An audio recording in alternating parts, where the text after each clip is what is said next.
Bismillahirrahmanirrahim. Assalamualaikum warahmatullahi wabarakatuh. Innal hamdalillah nahmaduhu wa nasta'inuhu wa nastaghfiruh wa na'udzu billahi min shururi anfusina wa min sayyiati a'malina. May yahdihillahu fala mudilla lahu wa may yudlil fala hadiyalah. Ashhadu an la ilaha illallah wahdahu la syarika lah wa ashhadu anna Muhammadan abduhu wa rasuluh sallallahu alaihi wa ala alihi wa sahbihi wa man ittaba'a hudahu ila yaumiddin, amma ba'd. Ikhwani fiddin, saudaraku kaum muslimin yang semoga dimuliakan oleh Allah. Alhamdulillah, puji syukur kita panjatkan kepada Allah atas segala nikmat yang Allah anugerahkan kepada kita, sehingga di pagi hari ini kembali Allah pertemukan kita dalam kajian membahas kitab Syarah Nawaqidil Islam yang ditulis oleh Fadilatul Syekh Profesor Dr. Abdul Razak bin Abdul Muhsin Al-Badr hafizahullahu ta'ala. Pada pertemuan yang terakhir, kita telah masuk ke dalam bagian akhir dari kitab Syarah Nawaqidil Islam ini. Ini setelah Syekh berbicara bahwa tidak ada uzur bagi orang yang tidak mengamalkan tauhid walaupun dia telah mengetahuinya, atau tidak ada uzur pula bagi orang yang mengamalkan tauhid namun dia tidak memahami dan meyakini tauhid tersebut. Jadi uzur itu diberikan kepada orang yang dipaksa dalam keadaan hatinya tetap beriman. Adapun bagi orang yang tidak mengamalkan tauhid, ya, walaupun dia telah mengetahuinya dengan alasan-alasan dunia, karena takut kehilangan jabatan, takut kehilangan dunia, maka yang demikian tidaklah diberikan uzur. Demikian juga orang yang mengamalkan tauhid tapi tidak meyakini, ya. Ini juga tidak diberikan uzur karena keadaan mereka sama seperti kaum munafikin yang secara zahir mereka mengamalkan tauhid, namun di dalam hati mereka, ya, mereka menyimpan kekufuran. Kemudian beliau meminta kita untuk memperhatikan, ya, dua ayat. Jadi ini masih nukilan dari kitab Kasyfus Syubuhat. Kata beliau, walakin alaika bifahmi ayataini min kitabillah. Akan tetapi hendaknya engkau memahami dua ayat dari kitabullah yang menunjukkan bahwa tidak ada uzur kecuali bagi orang yang diberikan, orang yang dipaksa. Kata beliau, awwalahuma qauluhu ta'ala la ta'tadiru qad kafartum ba'da imanikum. Yang pertama, coba engkau perhatikan firman Allah Subhanahu wa taala dalam surat At-Taubah ayat yang ke-66, janganlah kalian meminta uzur karena sungguh kalian telah kafir setelah keimanan kalian. Ini ada orang-orang yang beriman, namun dia mengeluarkan suatu statement atau suatu ucapan kekufuran, walaupun itu niatnya adalah untuk bercanda. Ya, walaupun niatnya hanya untuk bergurau saja, namun Allah kafirkan. Coba perhatikan penjelasan beliau dalam Kasyfus Syubhat ini.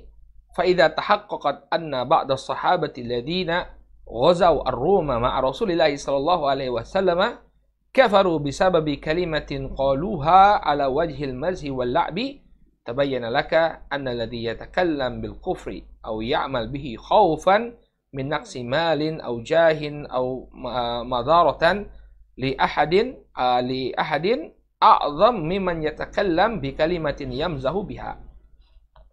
Apabila telah tampak bahwa sebagian para sahabat, ya, mereka yang berperang bersama Rasul sallallahu alaihi wasallam untuk memerangi bangsa Rom, bangsa Romawi, mereka menjadi kafir karena sebuah ucapan yang mereka ucapkan hanya sekedar untuk bercanda dan bermain-main saja. Lihat, orang-orang yang memiliki kemuliaan terjatuh pada kekufuran hanya dengan satu ucapan untuk bercanda saja. Maka kata beliau, tabayyana laka annal ladzina yatakallamu bil kufri aw ya'mal bihi khaufan min naqsil mal aw jah aw madaratan li ahad a'zam mimman yatakallam bi kalimatin yamzahu biha. Maka jelaslah bagimu bahwa orang yang mengucapkan suatu kalimat kufur atau melakukan sebuah kekufuran hanya karena, ya, alasannya hanya karena dia mengkhawatirkan kurang harta atau jatuhnya kedudukan dia atau untuk berbasa-basi dengan manusia, tentu orang yang semacam ini lebih parah daripada orang yang mengucapkan kata-kata kufur untuk bercanda saja, ya, dalam keadaan dia bercanda. Ada dua orang, yang satu mengucapkan kata-kata kufur hanya sekedar bercanda saja. Kemudian yang kedua, dia mengucapkan kata-kata kufur bukan bercanda, ya, tapi dia mengatakannya karena kekhawatiran, takut kekurangan hartanya atau takut kehilangan jabatan dan alasan-alasan yang semisalnya. Maka kata Syekh Muhammad bin Wahab, ya, orang yang mengatakan atau melakukan suatu kekufuran karena takut kekurangan harta, takut kehilangan jabatan, atau untuk berbahasa basi dengan manusia, ini lebih parah daripada orang yang sekedar bercanda. Ya, orang yang bercanda dia tidak istilahnya tidak ingin untuk menghina atau menganggap Islam itu rendah, dia hanya bercanda saja, tapi jatuh pada kekufuran. Maka ini kata Syekh, orang yang melakukan kekufuran atau mengucapkan satu kata-kata kufur, ya, karena kekhawatiran hilang hartanya atau hilang jabatannya, terus sekedar untuk berbahasa basi di hadapan manusia, ini lebih parah daripada sekedar bercanda. Ya. Kemudian wal ayatu tsaniyah, yang kedua kata beliau, ayat yang kedua. Qauluhu ta'ala man kafara billahi min ba'di imanihi illa man ukriha wa qalbuhu mutmainnun bil iman walakin man syaraha bil kufri sadran fa alaihim ghadabun min Allah wa lahum adzabun adzim dzalika bi annahum mustahabbu al hayatad dunya 'ala al akhirah. Ayat yang kedua yang perlu Anda lihat, ya. Allah Subhanahu wa taala berfirman, barang siapa yang kafir kepada Allah Subhanahu wa taala setelah keimanannya, maka dia akan mendapatkan azab dari Allah illa man ukriha, kecuali orang-orang yang dipaksa dan hatinya tetap tenang di atas keimanan. Akan tetapi barang siapa yang dadanya lapang dengan kekufuran, maka dia akan mendapatkan kemurkaan dari Allah Subhanahu wa taala dan dia akan mendapatkan azab yang sangat pedih. Yang demikian ini karena mereka lebih mencintai kehidupan dunia dibandingkan akhirat. Ya. Jadi mereka, apa yang menyebabkan mereka melakukan kekufuran? Karena kecintaan mereka kepada dunia. Qala falam ya'dharillahu min haula'i illa man ukrih ma'a kauni qalbihi mutmainnan bil iman. Maka di ayat ini Allah Subhanahu wa taala tidaklah memberikan uzur kepada mereka kecuali orang-orang yang dipaksa dalam keadaan hatinya tetap tenang dengan keimanannya. Wa amma ghairu hadza faqad kafara ba'da imanih. Adapun yang selain mereka ini, selain orang-orang yang dipaksa, mereka telah kafir setelah keimanan mereka. Sawa'un fa'alahu khaufan aw mudaratan aw mashhata batnihi aw butunihi. Ya. Aw mashhata biwatnihi. Sama saja, kata beliau, apakah mereka mereka melakukannya itu, ya, karena rasa takut atau untuk berbahasa basi atau kerakusan ya, atau ya kekhawatiran hilang ini masyah ini artinya apa? Kekhawatiran dia hilang negerinya, au ahlihi au ashiratihi, karena dia takut kehilangan negerinya atau takut kehilangan keluarganya, atau dia takut kehilangan keluarganya atau hartanya, au fa'alahu ala wajhil mazhi, atau dia melakukan kekufuran itu ya karena hanya sekedar bercanda saja, au li ghairi dzalika minal aghrad, atau karena tujuan-tujuan atau sebab-sebab lainnya, ya, maka tidak ada uzur bagi mereka. Jadi mereka dikafirkan illal mukrah, kecuali orang yang dipaksa. Fal ayatu tadullu ala hadza min jihatain. Atau stop dulu sampai di sini, ya. Illal mukrah. Ya. Maka barang siapa yang melakukan ini, ya, karena dia takut atau karena sekedar basa-basi atau kekhawatiran hilangnya negerinya atau keluarganya atau karib kerabat dan hartanya, atau dia melakukannya hanya sekedar bercanda atau dengan sebab-sebab lainnya, ya, selain dia dipaksa, maka orang-orang ini terjatuh pada kekufuran. Ya. Jadi yang diberikan uzur terhadap kekufuran ini adalah orang-orang yang dipaksa. Ya, adalah orang-orang yang dipaksa. Qala fal ayatu tadullu ala hadza min jihatain. Maka ayat-ayat ini, ya, menunjukkan bahwa yang diberikan uzur itu adalah orang yang dipaksa saja dari dua sisi. Yang pertama kata beliau, qauluhu illa man ukrih. firman Allah Subhanahu wa taala kecuali orang yang dipaksa. Nah, ini jelas ya. Yang dikecualikan di sini adalah orang yang dipaksa. Falam yastathnallahu ta'ala illa al-mukrah. Maka Allah tidak mengecualikan di sini kecuali orang-orang yang dipaksa saja. Wa ma'lumun annal insana la yukrah illa 'alal kalam awil fi'il. Dan sudah diketahui bahwa seseorang itu tidaklah bisa dipaksa kecuali dalam ucapan dan perbuatan saja. Keyakinannya nggak bisa dipaksa. Ya. Amal aqidatul qalbi fala yukrah 'alaiha. Ya, ahadun. Fala yukrihu 'alaiha ahadun. Adapun akidah yang ada di dalam hati, maka tidak ada seorang pun yang bisa memaksanya. Ya. Jadi di sini beliau ingin menegaskan bahwa orang yang dipaksa ya, dalam keadaan hatinya tetap berada dalam keimanan, maka dia tidak dikafirkan. Adapun orang yang melakukan kekufuran itu, ya, dalam keadaan dia tidak dipaksa, hanya karena sekedar khawatir kehilangan harta atau sekedar bercanda saja, maka dia tetap dikafirkan. Ya, kenapa? Karena orang itu hanya bisa dipaksa dalam melakukan ucapan dan perbuatan saja. Adapun keyakinan dalam hati, maka dia tidak bisa dipaksa sama sekali. Qala wa tsaniyatu, yang kedua, qauluhu ta'ala dzalika bi annahu mustahabbul hayatad dunya 'alal akhirah. Kemudian sisi yang kedua dari ayat ini, kata Allah Subhanahu wa taala, yang demikian itu karena mereka lebih mencintai kehidupan dunia daripada akhirat. Fasarraha anna hadzal kufra wal 'adzaba lam yakun bisababil i'tiqad awil jahl aw bughd lid-din awil mahabbatil kufr. Wa innama sababuhu annahu anna lahu fi dzalika hadzan min hududid dunya fa atharahu 'ala ad-din. Maka di dalam ayat ini, ya, Allah Subhanahu wa taala menyatakan dengan jelas bahwa kekufuran dan azab yang terjadi pada diri mereka bukan karena sebab keyakinan mereka, bukan. Ya. Demikian juga bukan karena sebab kebodohan mereka atau karena sebab kebencian mereka terhadap agama atau kecintaan mereka kepada kekufuran. Tidak. Mereka tidak mencintai kekufuran, mereka tidak meyakini kekufuran tersebut, mereka tidak bodoh terhadap kekufuran tersebut. Hanya saja sebabnya kenapa mereka terjatuh pada kekufuran, karena ya mereka memiliki bagian dari bagian-bagian dunia, lalu dia pun lebih mencintai bagian dunia tersebut daripada agamanya. Ya. Jadi tidak bisa dijadikan alasan ketika orang melakukan kekufuran ya hanya karena kekhawatiran dia kehilangan dunia.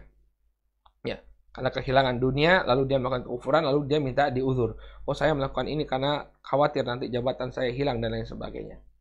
Yang demikian tidaklah diberikan uzur. Ya, karena di dalam ayat ini yang dikecualikan oleh Allah itu adalah orang yang apa? Yang dipaksa saja. Adapun orang yang melakukan kekufuran karena dunia, memang itulah alasan mereka. Dzalika bi annahu mustahabbul hayatad dunya 'alal akhirah. Ya. Yang demikian ini kekufuran yang mereka lakukan karena mereka lebih mencintai kehidupan dunia daripada akhirat. Ya. Jadi ini yang perlu diperhatikan. Ya. Walaupun nanti di sini ya perlu kita sampaikan di sini barakallahu fikum bahwa Syekh ini hanya ingin menjelaskan ya atau membantah keyakinan sebagian orang bahwa pembatal keislaman ini hanya berlaku ketika seseorang itu meyakini pembatal-pembatal tersebut. Ya. Adapun orang yang melakukannya tanpa keyakinan, maka tidak dikafirkan. Kata beliau, tidak seperti itu. Ya, yang diberikan uzur adalah orang yang melakukan kekufuran atau mengucapkan kekufuran karena dipaksa saja. Adapun ada orang yang melakukan kekufuran, ya, mengucapkan suatu kalimat kufur, ya, karena alasan dunia atau hanya sekedar bercanda saja, maka ini ya tidaklah lepas dari vonis kekufuran. Yang lepas dari vonis kekufuran hanyalah orang-orang yang dipaksa. Ya. Ini yang ingin beliau tegaskan. Ya, jadi orang yang melakukan tindakan kekufuran atau mengucapkan kalimat kufur, ya, karena ingin mendapatkan dunia, maka mereka dikafirkan walaupun mereka tidak meyakininya. Ya, tidak meyakini kekufuran tersebut. Qala wa qawluhu wa kulluha min a'dhami ma yakunu hadaran. Ya, ma yakunu khataran. Kemudian beliau mengingatkan tentang 10 pembatal keislaman ini, semuanya termasuk perkara yang paling besar bahayanya. Fa kullu hadhihi an-nawaqid al-asharah min a'dhami ma yakunu khataran fahiya akhtarul umur wa adarrul asya' wa a'dhamul mubiqat wa akbarul muhlikat. Maksudnya, maka setiap dari 10 pembatal keislaman ini termasuk perkara yang sangat berbahaya. Ya, dan perkara yang paling memudaratkan dan yang paling besar, ya, kebinasaan yang paling besar, ya, dan perkara yang mencelakakan yang paling besar. Jadi 10 perkara yang disebutkan oleh beliau ini adalah perkara yang paling parah dari pembatal-pembatal keislaman.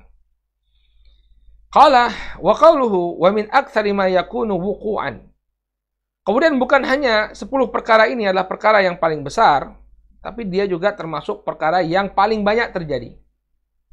Ya, ijtama'a fiha amron. Kata beliau dari ucapan beliau wa min aktsari ma yakunu wuqu'an, ya, termasuk perkara yang banyak terjadi, padanya terkumpul dua perkara. Al-amrul awal annaha akhtaru ma yakun wal amrul tsani annaha aktsar, ya, ma yakunu wuqu'an fataqa'u katsiran. Ya. Dari ucapan beliau ini kita bisa dapatkan dua kesimpulan. Kesimpulan yang pertama, bahwa 10 pembatal keislaman ini adalah pembatal yang paling berbahaya. Kemudian kesimpulan yang kedua, bahwa 10 pembatal keislaman ini merupakan pembatal yang paling banyak terjadi. Ya. Lantas kenapa? Kalau misalnya dikatakan bahwa 10 pembatal keislaman ini adalah yang paling berbahaya dan paling banyak terjadi, فَإِذَا عَلِمْتَ أَنَّهَا أَخْطَرُ مَا يَكُونُ عَلَى الْإِنسَانِ وَأَنَّهَا أَكْثَرُ مَا يَكُونُ وُقُوعًا فِي النَّاسِ فَهَذَا يَسْتَجْلِبُ الْخَوْفُ مِنْ هَذِهِ النَّوَاقِدِ. فَهَذَا يَسْتَجْلِبُ الْخَوْفَ مِنْ هَذِهِ النَّوَاقِدِ وَلِهَذَا قَالَ فَيَنْبَغِي لِلْمُسْلِمِ أَنْ يُحَذِّرَهَا. Apabila engkau sudah mengetahui bahwa perkara-perkara ini 10 pembatal keislaman ini adalah perkara-perkara yang paling berbahaya bagi manusia dan dia paling banyak terjadi, ya, di tengah-tengah manusia, maka ini melahirkan rasa takut, rasa kekhawatiran terhadap pembatal keislaman ini. Oleh karena itulah beliau mengatakan fayanbaghi lil muslim an yuhadziraha. Ya, maka sudah sepantasnya bagi seorang muslim untuk mewaspadainya. Jadi 10 pembatal keislaman ini adalah perkara yang paling banyak terjadi dan paling berbahaya. Oleh karena itu, seseorang hendaknya mewaspadainya dengan kewaspadaan yang sungguh-sungguh. Qalu fayanbaghi lil muslim an yuhadziraha wa yakhafa minha ala nafsiha au yahdharuha. Ya. Maka sudah sepantasnya bagi seorang muslim untuk mewaspadainya dan mengkhawatirkan atau merasa takut terhadap pembatal keislaman ini. Qala walil musannif rahimahullahu ta'ala fi kitab tauhid, ya, babun azimun nafi'un muhimmun lil ghayah bi unwani babul khaufi minasyirk. Yani Syekh Muhammad bin Wahab, kata beliau dalam kitabnya Kitab Tauhid, beliau membawakan suatu bab yang sangat agung dan bermanfaat, ya, yang berjudul bab al-khaufu minasyirk. Bab takut kepada kesyirikan. Wa arada fihi qaulallahi azza wa jal wajnubni wa baniya an na'budal asnam. Lalu dalam bab tersebut Syekh Muhammad bin Wahab rahimahullahu taala membawakan firman Allah dalam surat Ibrahim ayat yang ke-35, wajnubni wa baniya an na'budal asnam. Ya Allah, jauhilah aku dan keluargaku dan anak keturunanku dari menyembah berhala. Wa naqala an Ibrahim at-Taimi qaulahu man ya'man minal bala'i ba'da khalilillahi Ibrahim. Lalu beliau pun menukilkan ucapannya Ibrahim at-Taimi, ya, beliau mengatakan, ini Ibrahim at-Taimi mengatakan, maka siapa yang merasa aman dari musibah setelah Khalilullah, setelah kekasih Allah Ibrahim, maksudnya kata Ibrahim At-Taimi ini, Ibrahim saja mengkhawatirkan dirinya terjatuh pada kesyirikan. Sehingga dia berdoa kepada Allah Subhanahu wa taala, wajnubni wa baniya an na'budal asnam. Maka terlebih lagi kita yang tentu keadaannya ya jauh dibandingkan Nabi Ibrahim alaihissalam, tentu lebih khawatir lagi. Ya, lebih khawatir lagi. Qala fa idza kana Ibrahim alaihissalam imamul hunafa, ya, alladhi hatama al-asnam biyadihi khafa wa qala wajnubni wa baniya an na'budal asnam rabbi innahunna adlalna katsiran minan nas. Apabila Ibrahim alaihissalam imamnya kaum hunafa yang dia telah menghancurkan berhala-berhala dengan tangannya, dia merasa khawatir dan mengatakan, ya Allah, jauhkanlah aku dan anak-anak keturunanku dari mengibadahi berhala. Robku, sesungguhnya berhala-berhala ini telah menyesatkan kebanyakan manusia. Ini diucapkan oleh Ibrahim yang merupakan imam tauhid. Faman ya'man al-bala ba'da Ibrahim. Maka apakah pantas seseorang itu merasa aman dari kesyirikan setelah Ibrahim alaihissalam saja ya merasa khawatir dirinya terjatuh pada kesyirikan. Ya. Jadi kita hendaknya mengkhawatirkan diri kita terjatuh pada perkara-perkara yang bisa membatalkan keislaman kita. Karena Ibrahim alaihissalam saja merasa khawatir, maka bagaimana dengan kita yang tentu kondisinya jauh di bawah Nabi Ibrahim alaihissalam. Qala walidzalika idza 'alima al-muslimu khuturata hadhihi al-umur wa annaha a'zamu ma yakunu khataran wa aktsaru ma yakunu wuqu'an fa hadha yajlibu lil qalbi al-khawfa min hadhihi an-nawaqid wa shiddat al-hadri minha.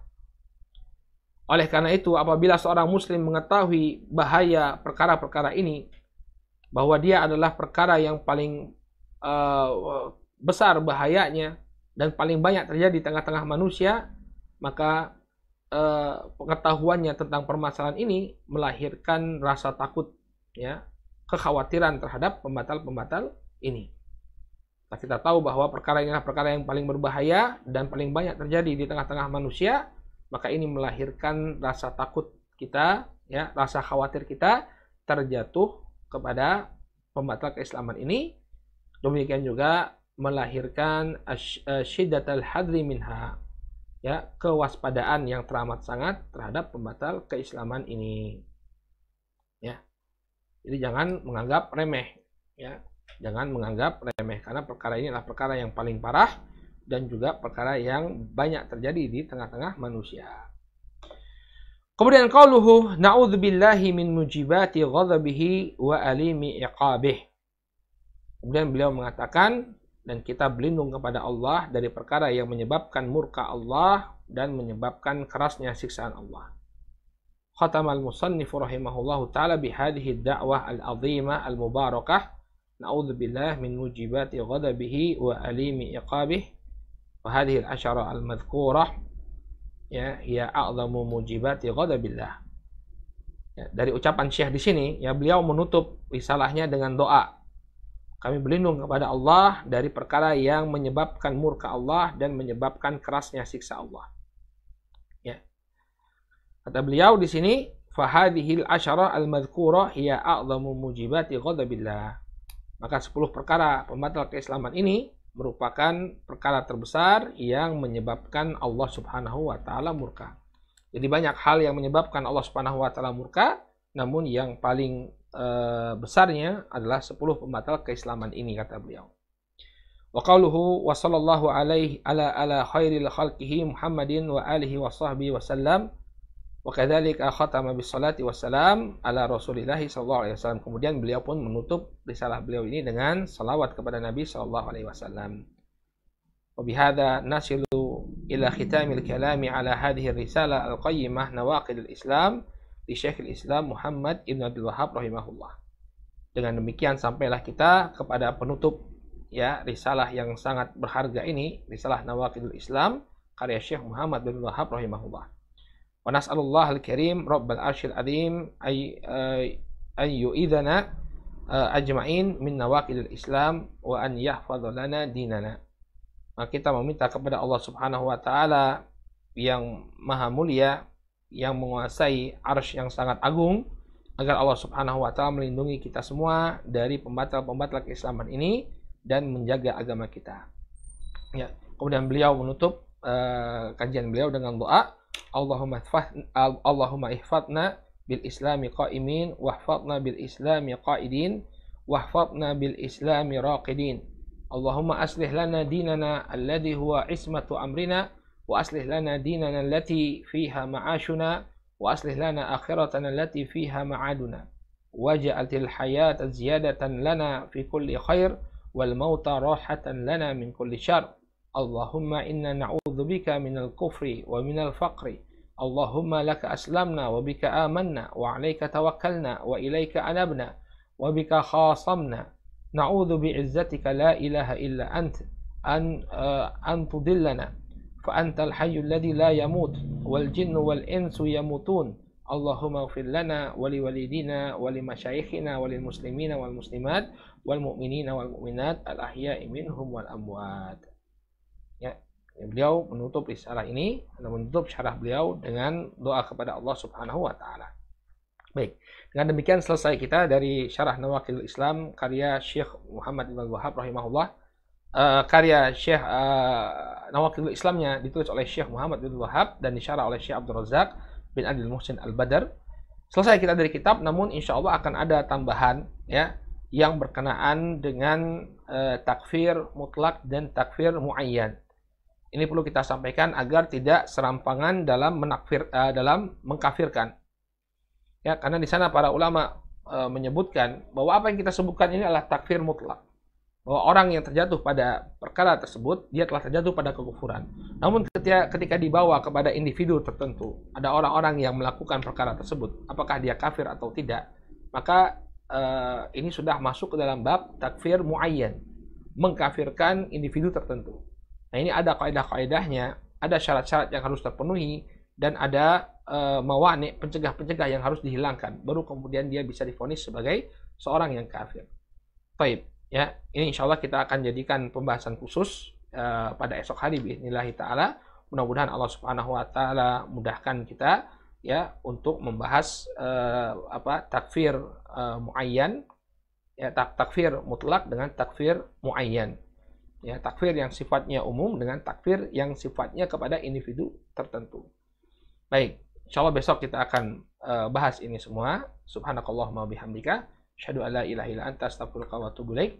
Assalamualaikum warahmatullahi wabarakatuh.